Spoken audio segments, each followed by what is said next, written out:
Refined বা পরিশুদ্ধ আওয়ামী লীগের ধারণা নিয়ে দলটির ভিতরে কোনো আলোচনা নেই।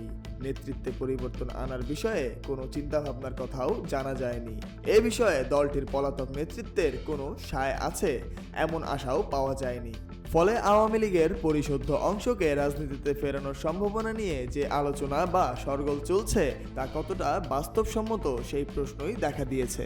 গত 5 আগস্ট ছাত্র জনতার অভ্যুত্থানে ক্ষমতাচ্যুত হয়ে শেখ হাসিনা দেশ ছেড়ে ভারতে আশ্রয় নেন। তার মতো দেশ ছেড়ে পালিয়েছেন দলের অনেক নেতা। এরপরে অতীত কর্মকাণ্ড নিয়ে আওয়ামী লীগের ভুল স্বীকার করবে কিনা এমন একটা আলোচনা তৈরি হয়। কিন্তু উল্টো পথে হাঁটেন আওয়ামী লীগের নেতৃত্ব। নিজের ভুল স্বীকার কিংবা অতীত কর্মকাণ্ডের জন্য অনুশোচনা দেখাতে মোটেও প্রস্তুত নন দলটির শীর্ষ নেতৃত্ব, বরং সামাজিক যোগাযোগ মাধ্যমে অন্তর্বর্তী সরকার ও জুলাই আন্দোলনের নেতাদের সমালোচনায় যুক্ত হন তারা। আওয়ামী লীগের মূল নেতৃত্বের মূলভাবে এখন কোনো পরিবর্তন নেই বলে দলটির বিভিন্ন পর্যায়ে নেতাদের সঙ্গে কথা বলে জানা গেছে। আওয়ামী লীগের নেতারা বলেছেন, রিফাইন্ড বা পরিশুদ্ধ আওয়ামী লীগ কে করবে সেটা বড় প্রশ্ন। দলের বর্তমান সভাপতি শেখ হাসিনা নিজের পদ ছেড়ে কিংবা গুরুত্বপূর্ণ নেতাদের বাদ দিয়ে দল পুনরায় করবেন এমন কোনো ইঙ্গিত দলটির নেতারা এখনো পাননি। তবে কোনো নেতার ধারণা শেখ হাসিনাকে বাদ দিয়ে দেশের ভেতরে থাকা নেতাদের কারো উদ্যোগে দল পরিশুদ্ধ করার চেষ্টা হলেও হতে পারে। তবে সম্প্রতি যেসব নেতাদের নাম আলোচনায় এসেছে তাদের পক্ষে এটা কতটা সম্ভব বা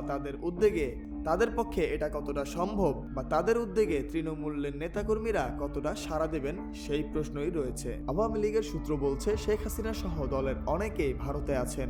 সেখান থেকে দল পুনর্গঠনের কোনো উদ্যোগ নেওয়া হলে তাতে শেখ হাসিনার ইচ্ছা ও মতামত বেশি গুরুত্ব পাবে বলে ধারণা নেওয়া যায়। এর বাহিরে কোনো সংস্কার ও পরিশুদ্ধের উদ্যোগ কেউ নিলে তা আত্মগোপনে থাকা নেতাদের বাধার মুখে পড়বে বলে দেশে থাকা দলটির নেতাদেরকে অনেকে মনে করছেন।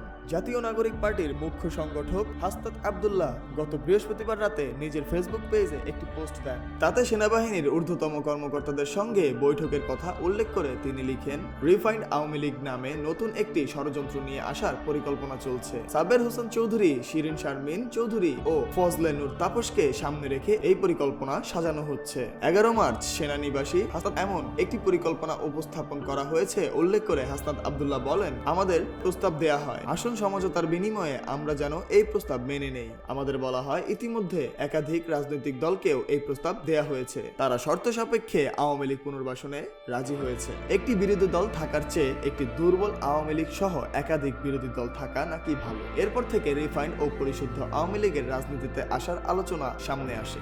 সামাজিক যোগাযোগ মাধ্যমে বিষয়টি নিয়ে নানামুখী আলোচনা চলছে।